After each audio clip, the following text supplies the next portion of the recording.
Hello, everybody. Welcome to Cooking with Granny and Mama Soul Kitchen. Today, we are going over slapping hot apple cider, everybody. This is kid-friendly, very simple. We go ahead and we bought a gallon of our per choice of cider. The dirtier, the better. I like apple crisp. I like honey crisp. Any kind of thing. The dirtier, the better, everybody, okay? The better. Make sure you don't use juice. A lot of people get that mixed up. That's my pet peeve. It has to be cider. Okay, so we have a crock pot going on here. We poured our gallon of juice in here.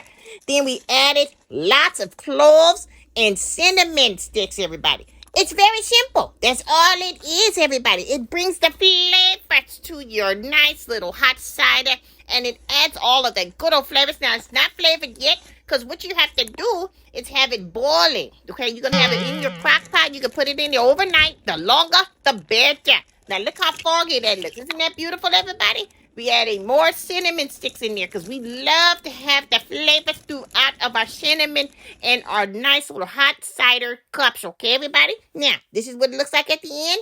The dirtier, the better, everybody. Look at that, everybody. Yes, yes, yes. This is so delicious for the children. Most definitely. And the aroma that's throughout the house, the cinnamon and the cloves. Oh, yes, yes, yes. It's perfect. Now, make sure you guys go ahead and order our Just Desserts Child cookbook that's available on Amazon.com. You have to have these succulent desserts to go with your drinks, everybody. Yes, okay? So we go ahead and see you guys soon. Hey, make sure you hit that like, share, and subscribe button below. We have a lot more coming soon.